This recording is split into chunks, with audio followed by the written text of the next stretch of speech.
சாந்தி 16/2/2026 காலை முரளி. ஓம் சாந்தி.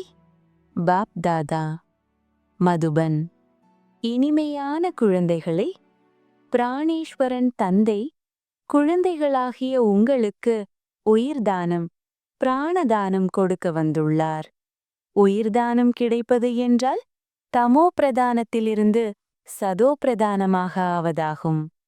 கேள்வி: நாடகத்தின் அனைத்து ரகசியங்களும் தெரிந்து கொண்டிருப்பதால் எந்த காட்சி உங்களுக்கு புதிதாக இருப்பதில்லை? பதில்: இந்த சமயத்தில் குழப்பம், சண்டை, சச்சரவாக உள்ளது. விநாச காலத்தில் விபரீத புத்தியுடையவர்களாகி தன்னுடைய குலத்தையே அழிப்பதற்காக பல சாதனங்களை தயாரித்தபடி இருக்கின்றனர். இது புதிய விஷயமேதுமில்லை.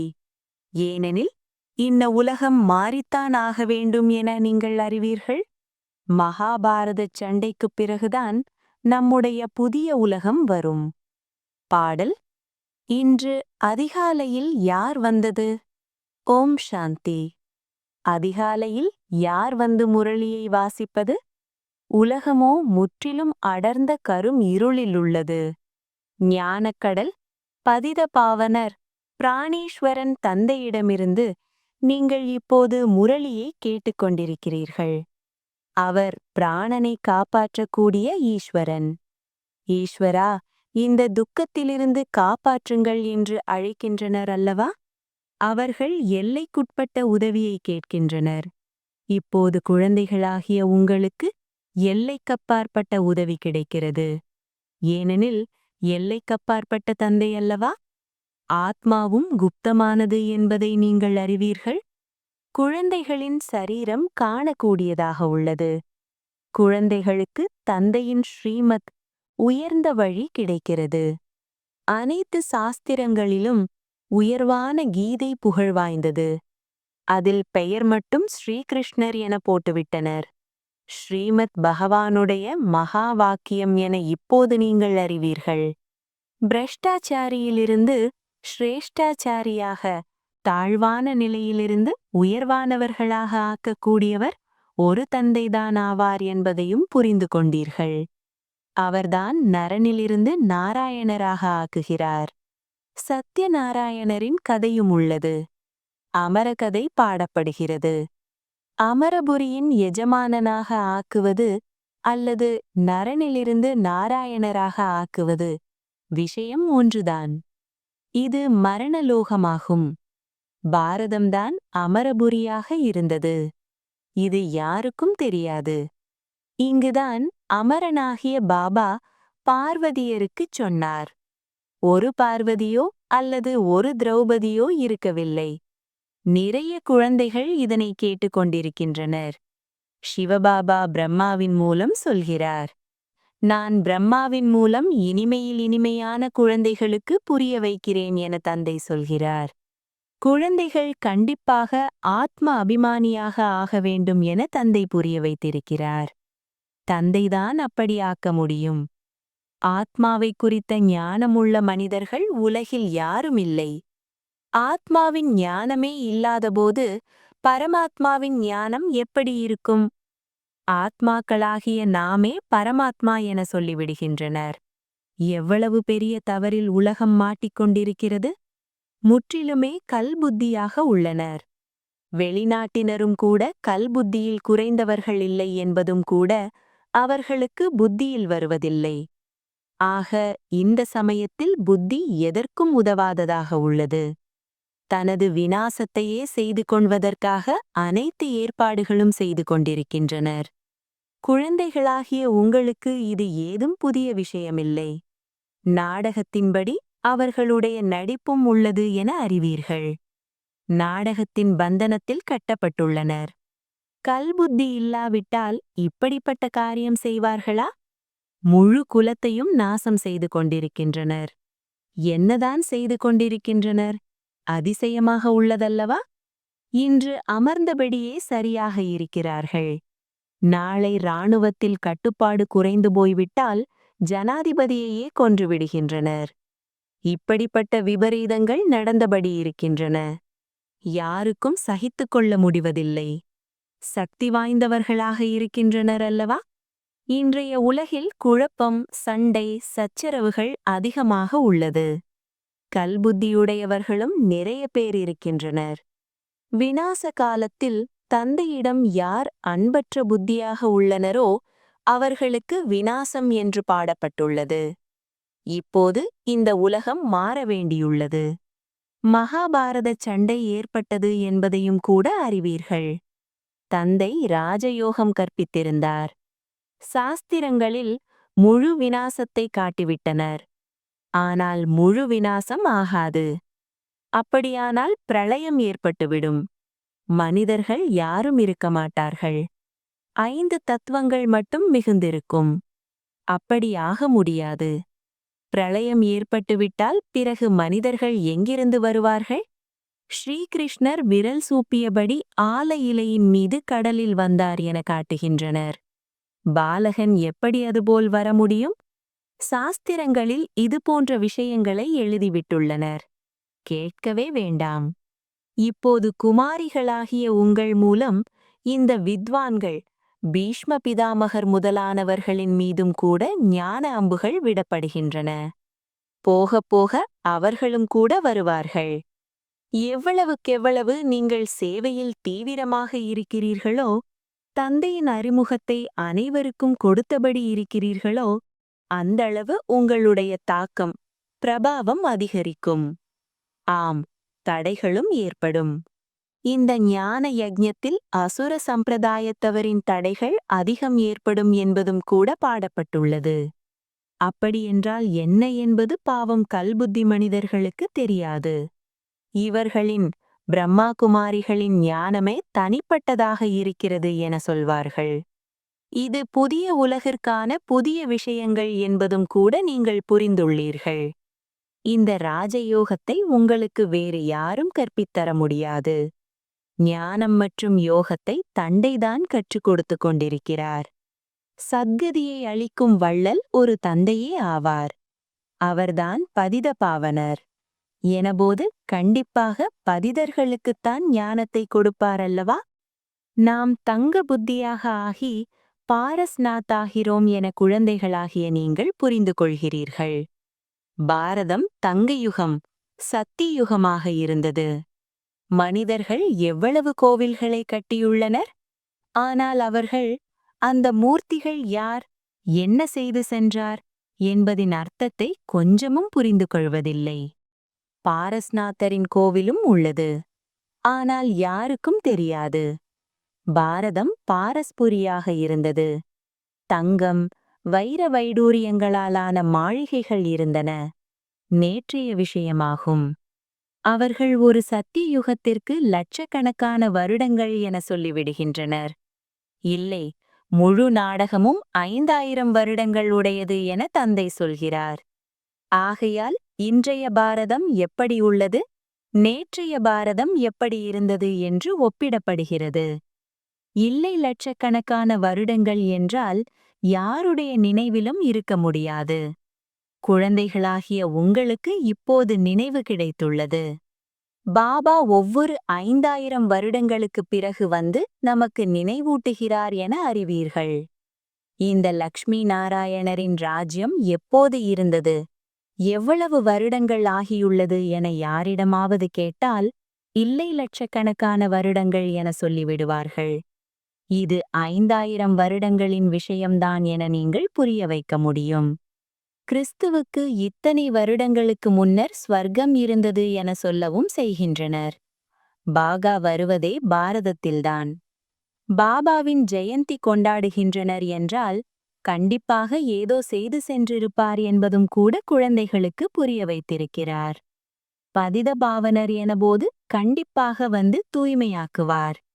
ஞானக்கடல் எனபோது ஞானம் கொடுப்பார் அல்லவா? யோகத்தில் அமருங்கள். தன்னை ஆத்மா என புரிந்து கொண்டு தந்தையை நினைவு செய்யுங்கள். அதுவே ஞானமல்லவா? அவர்கள் ஹடயோகிகள் ஆவார்கள். கால் மீது கால் வைத்து அமர்கின்றனர்.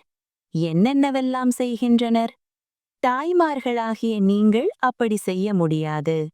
அமரவும் முடியாது. இனிமையான குழந்தைகளே, இப்படியெல்லாம் எதுவும் செய்ய வேண்டிய அவசியமில்லை. பள்ளியில் மாணவர்கள் விதிப்படி உட்கார்கின்றனர் அல்லவா? பாபா அது கூட சொல்வதில்லை. எப்படி வேண்டுமானாலும் உட்கார்ந்து கொள்ளுங்கள். உட்கார்ந்து களைத்துவிட்டால் நல்லது. தூங்கிவிடுங்கள். பாபா எதையும் தடை செய்வதில்லை. இது முற்றிலும் புரிந்து கொள்ள வேண்டிய விஷயமாகும். இதில் கஷ்டப்படக்கூடிய விஷயம் எதுவும் இல்லை. எவ்வளவு நோய்வாய்ப்பட்டிருந்தாலும் சரி, கேட்டபடியே சிவபாபாவின் நினைவில் இருந்தபடி உடலிலிருந்து உயிர் பிரியலாம். சொல்ல முடியாது. கங்கையின் கரையில் இருந்தபடி வாயில் கங்காஜலம் இருக்க வேண்டும், அப்போது உயிர் பிரிய வேண்டும் என பாடப்படுகிறதல்லவா? அவை அனைத்தும் பக்தி மார்க்கத்தின் விஷயங்களாகும். உண்மையில் இது ஞான அமிர்தத்தின் விஷயமாகும். உண்மையில் இப்படித்தான் உயிர் பிரிய வேண்டும் என நீங்கள் அறிவீர்கள். குழந்தைகளாகிய நீங்கள் பரமதாமத்திலிருந்து வருகிறீர்கள். என்னை விட்டுவிட்டு செல்கிறீர்கள். நானோ குழந்தைகளாகிய உங்களை உடன் அழைத்துச் செல்வேன். குழந்தைகளாகிய உங்களுக்கு வீட்டைப் பற்றியும் தெரியாது, ஆத்மாவை பற்றியும் தெரியாது. மாயை முற்றிலும் சிறகுகளை துண்டித்துவிட்டது. ஆகையால் ஆத்மாவுக்கு பறக்க முடியவில்லை. ஏனெனில் தமோ பிரதானமாக உள்ளது. எதுவரை சதோ பிரதானமாக ஆகவில்லையோ அதுவரை சாந்திதாமத்திற்கு எப்படி செல்ல முடியும்? நாடகத்தின் திட்டப்படி அனைவருமே தமோ பிரதானமாக ஆகத்தான் வேண்டும் என்பதும் தெரியும். இந்த சமயத்தில் முழு மரமும் முற்றிலுமாக பட்டுப்போகும் நிலைக்கு வந்துவிட்டது. அனைத்து ஆத்மாக்களுமே தமோ பிரதானமாக உள்ளனர் என குழந்தைகள் அறிவார்கள். புதிய உலகத்தில் சதோ பிரதானமாக இருப்பார்கள். இங்கே யாருடைய நிலையும் சதோ பிரதானமாக இருக்க முடியாது. இங்கே ஆத்மா தூய்மையடைந்துவிட்டால் பிறகு இங்கே இருக்காது. ஒரே அடியாக ஓடிவிடும். அனைவருமே முக்திக்காக அல்லது சாந்திதாமத்திற்கு செல்வதற்காக பக்தி செய்கின்றனர். ஆனால் யாருமே திரும்பிச் செல்ல முடியாது. சட்டம் சொல்வதில்லை. தாரணை செய்வதற்காக தந்தை இந்த அனைத்து ரகசியங்களையும் அமர்ந்து புரிய வைக்கிறார். என்றாலும் முக்கியமான விஷயம் தந்தையை நினைவு செய்ய வேண்டும். சுய தரிசன சக்கரதாரிகள் ஆக வேண்டும் என்பதாகும். விதையை நினைவு செய்வதன் மூலம் முழு மரமும் புத்தியில் வந்துவிடும். மரம் முதலில் சிறியதாக இருக்கும், பிறகு பெரியதாக வளரும். பல தர்மங்கள் உள்ளனவல்லவா? நீங்கள் ஒரு வினாடியில் தெரிந்து கொண்டு விடுகிறீர்கள். உலகில் யாருக்கும் தெரியாது. அனைவருக்கும் ஒரு தந்தையாயிருப்பவர், மனித சிருஷ்டியின் விதை ரூபமாக இருப்பவர். தந்தை ஒருபோதும் எங்கும் நிறைந்தவராக இருக்க முடியாது. இது பெரியதிலும் பெரியதான தவறாகும். மனிதர்களை ஒருபோதும் பகவான் என சொல்ல முடியாது. இதனை நீங்கள் புரிய வைக்கவும் செய்கிறீர்கள். தந்தை குழந்தைகளுக்கு மிகவும் சகஜமாக புரிய வைக்கிறார். பிறகு யாருடைய அதிர்ஷ்டத்தில் இருக்கிறதோ, நிச்சயம் இருக்கிறதோ, அவர்கள் கண்டிப்பாக தந்தையிடம் ஆஸ்தியை பெறுவார்கள். நிச்சயம் இல்லையென்றால் ஒருபோதும் புரிந்து கொள்ள மாட்டார்கள். அதிர்ஷ்டமே இல்லையென்றால் என்ன முயற்சியை செய்வார்கள்? அதிர்ஷ்டத்தில் இல்லையென்றால் அவர்கள் எதுவும் புரியாதவர்கள் போல்தான் அமர்ந்திருப்பார்கள். எல்லைக்கப்பாற்பட்ட ஆஸ்தியை வழங்குவதற்காக தந்தை வந்துள்ளார் என்பதில் கூட நிச்சயம் இருப்பதில்லை. புதிதாக ஒருவர் சென்று மருத்துவக் கல்லூரியில் அமர்ந்தால் என்ன புரியும்? எதுவும் புரியாது. அதுபோல இருப்பார்கள். இங்கும் கூட அப்படி வந்து உட்கார்கிறார்கள். இந்த அழிவற்ற ஞானம் விநாசமடைவதில்லை. ராஜ்யம் ஸ்தாபனையாகிறதல்லவா என்பதையும் தந்தை புரிய வைத்திருக்கிறார். ஆக வேலைக்காரர்கள் பிரஜைகள், பிரஜைகளுக்கும் வேலைக்காரர்கள் என அனைவரும் தேவையல்லவா? ஆக இப்படிப்பட்டவர்களும் வருகின்றனர். ஒரு சிலருக்கோ மிகவும் நல்ல விதமாக புரிந்துவிடும். அவர்களுடைய கருத்துக்களையும் கூட எழுதுகின்றனர் அல்லவா? போக போக கொஞ்சம் முன்னேற முயல்வார்கள். ஆனால் அந்த சமயம் கஷ்டமாக இருக்கும். ஏனென்றால் அந்த சமயத்தில் நிறைய கலவரங்கள் நடக்கும். நாளுக்கு நாள் புயல்கள் அதிகரித்தபடி இருக்கின்றன. இவ்வளவு சென்டர்கள் உள்ளன. நல்ல விதமாக புரிந்து கொள்வார்கள். பிரம்மாவின் மூலம் ஸ்தாபனை என்பதும் எழுதப்பட்டுள்ளது. விநாசத்தையும் முன்னால் பார்க்கிறீர்கள். விநாசம் ஆகவே வேண்டியுள்ளது. பிறப்பு விகிதம் குறைய வேண்டும் என அரசாங்கம் சொல்கிறது. ஆனால் என்னதான் செய்ய முடியும்? மரத்தின் வளர்ச்சி ஆகவே வேண்டியுள்ளது. தந்தை இருக்கும் வரை அனைத்து தர்மங்களின் ஆத்மாக்களும் இங்குதான் இருக்க வேண்டும். திரும்பிப் போகும் நேரம் வரும்போது அங்கிருந்து ஆத்மாக்கள் வருவது நிற்கும். இப்போது அனைவரும் வரவே வேண்டியுள்ளது. ஆனால் இந்த விஷயங்களை யாரும் புரிந்து கொள்வதில்லை. ராவண ராஜ்யமாக உள்ளது. எங்களுக்கு ராமராஜ்யம் வேண்டும் என பாபுஜி காந்திஜி கூட சொல்லிக் கொண்டிருந்தார். இன்னார் சொர்க்கவாசியாகிவிட்டார் என சொல்கின்றனர். ஆக இதனுடைய அர்த்தம் இது நரகமாக உள்ளது என்பதல்லவா? மனிதர்கள் இதனை கூட புரிந்து கொள்வதில்லை. சொர்க்கவாசியாகிவிட்டார் என்றால் நல்லதுதானே? கண்டிப்பாக நரகவாசியாக இருந்தார். மனிதர்களின் தோற்றம் மனிதனாக இருப்பினும் லட்சணங்கள் குரங்கு போல் இருக்கின்றன என பாபா புரிய வைக்கிறார். பதித பாவன சீதாராம் என அனைவரும் பாடியபடி இருக்கின்றனர். நாம் பதிதராக உள்ளோம். பாவனமாக்குபவர் ஒரு தந்தை ஆவார். அவர்கள் அனைவரும் பக்தி மார்க்கத்தின் சீதைகள். தந்தை ராமன் ஆவார். நேரடியாக சொன்னால் யாரும் ஒப்புக்கொள்வதில்லை. ராமனை அழைக்கின்றனர்.